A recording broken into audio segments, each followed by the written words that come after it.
Hello everybody, Multiman37 back here with another review, this time of the deluxe Gashacon bugviser from Kamen Rider XA. This is the weapon used by both the Graphite Bugster, or Bugster, however you want to pronounce it, which is the Bugster are the antagonist of the series, and of course by Kamen Rider Genmu.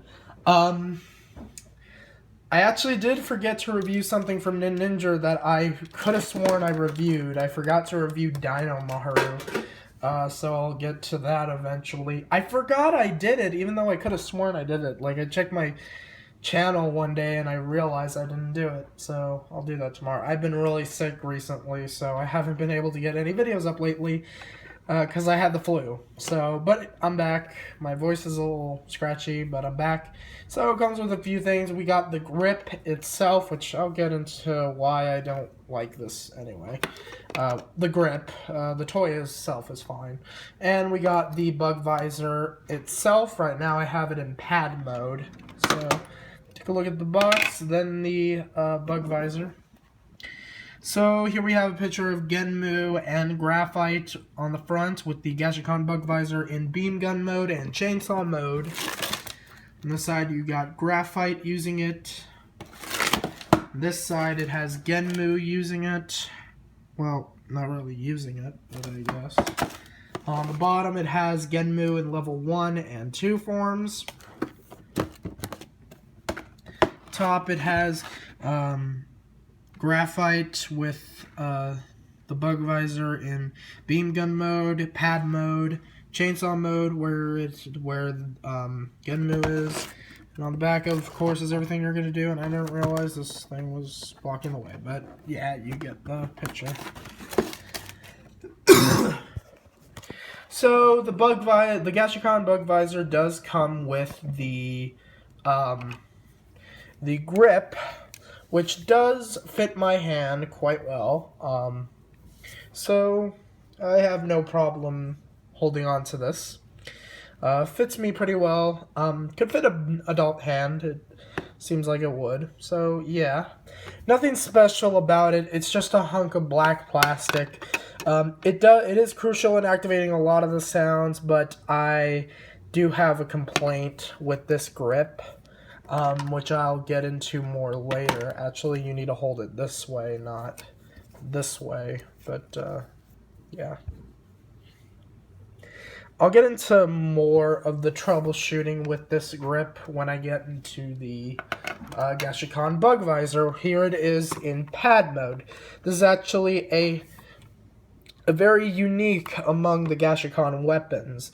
You got red paint for the A button, which is sideways, light purple paint for the B button, and normal metallic purple paint all around. You do get light purple on the chainsaw blade, metallic red for the beam gun areas. Mine did get chipped a little. I don't know how, but it did, and it's not really... Well, there's one. That got chipped. This got chipped a little, which I don't like. I wish that didn't happen, but it happened, so well, yeah, you can kind of see it got chipped there, but yeah.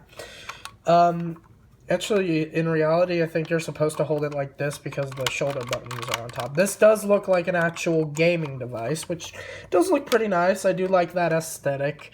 You do get an alternate button for something else that you have to buy separately. Although they did release that with something else in a set together. Props if you know what it is. By now you should probably know, because if you don't, what hole have you been living under? You need to watch the latest episode of X8. If you don't, you're a moron. Okay, no, you're not. I'm sorry. But that's basically the premise of every media outlet ever.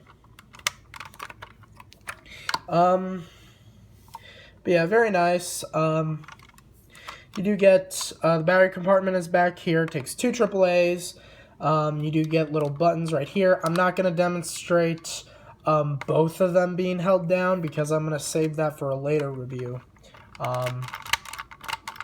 You do get on and off switch. The speaker is actually, it's right here. And it does have lights, but even though this says it has sounds only, this does have lights, but it's for a different mode altogether. So when we turn it on, we get kind of a corrupted call out. The way it says it, too. If you hit both of the buttons at once, you kind of get this error sound.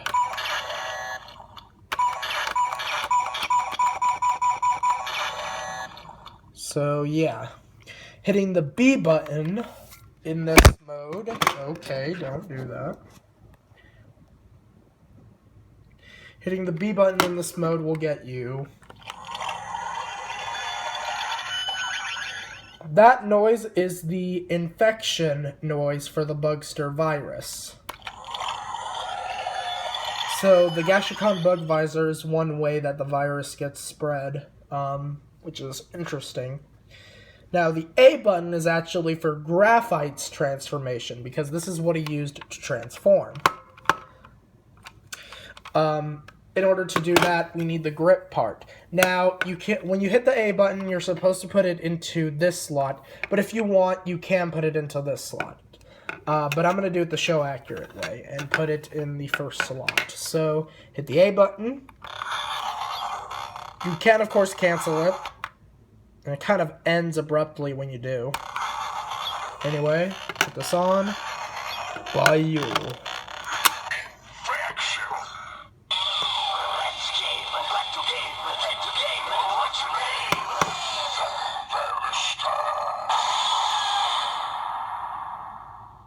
I think this is also how Dr. Pac-Man transforms in the movie, but anyway, there is the transformation for Graphite, and I'm guessing Dr. Pac-Man, because we did see him in the movie trailers, he was holding a gashacon bugviser, but hey, I haven't seen the movie yet, it's going to be a while until that comes out on DVD. So yeah, here it is in beam gun mode. Now, here's where the trouble goes. You'll notice that nowhere on the grip is there a trigger. That's because you have to push the A button, or the B button if you're in a different mode. The B button would activate the chainsaw noise in chainsaw mode. A button activates the beam gun noise in beam gun mode. I wish that weren't the case. I really wish that there was a button on here that would hit a button up there. Because they could have had room for it. I mean, there was only one button that actually activated the sounds. That's the sound that it makes when it actually officially goes into beam gun mode. They could have had another button that did it, which makes it a little bit awkward, but yeah, that's the sound it makes when it is in beam gun mode. There is a way around it, because you'll notice when I hit the button to do the beam gun sound, there was kind of a delay before it actually fired. You heard it charging, and then you kind of heard it fire off. Well, that's because you're actually supposed to hit the button first and then aim. So it's kind of clever how they did it. So you can hold it. I'm going to leave this out of the way. Hit the button once and aim it in another direction. Which is quite clever, so it's not a total loss. Now the B button does a special attack. So when we hit it once, we just get...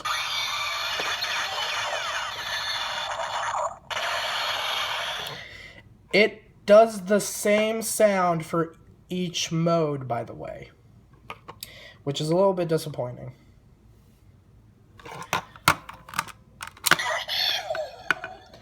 Now, switching it over to chainsaw mode, all we got to do is attach the handle to this side. Say, in. Now we have it in chainsaw mode, where it now does close range attacks. Now the B button activates the normal attack, which is which, again, there is a delay so that you can hit the button once and start slashing to your heart's content. And then you do get the A button sound effect.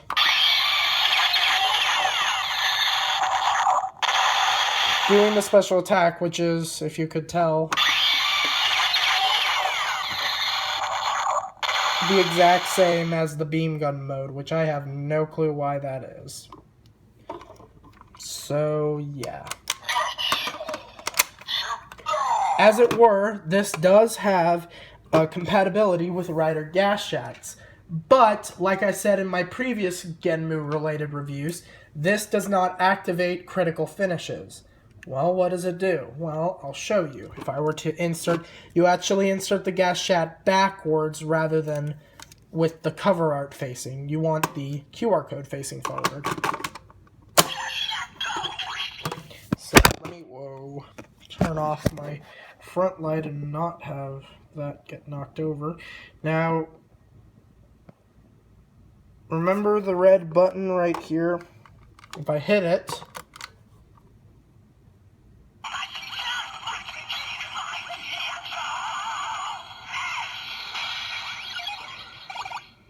you saw that it did the level 3 announcement. That's actually the level 3 announcement, because you remember this recycles level 2 and level 3 as the same sound. Also, to remove it, there's a button right there to take out the Gashat. Now, that actually recycles the same level 3 sound. However, you realize that it didn't have a beginning sound effect like gachang or a gotcha, as I will now demonstrate with another one of Genmu's Gashats, Shikariki Sports. I didn't hit the button, but screw it. Don't make that sound.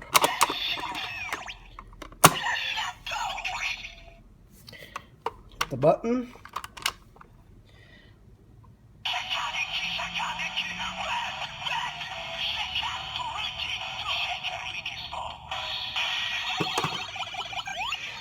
And you did see an outline of something. Kind of a mangled Genmu, if you can kind of see it. That is actually for something else, but it's an extension pack that I will actually be getting later. It was released, but I will be getting it later. So, yeah. Overall, the gashacon bugviser, it is actually a pretty cool weapon, and it's very unique. It has actually some hidden functions that I'll be getting into more when I buy the extension pack for this. But it is still pretty cool to mess around with. It is a pretty fun little weapon. It's not the weakest of the gashacons. A lot of people might debate and say that the gashacon sword is the weakest one, but honestly, I like them all. I'm pretty optimistic on that part. But anyway, that's all that this does. So, is it worth it? Yeah, I guess. I mean, pick this thing up if you really want it. So I will see you guys later. Take care.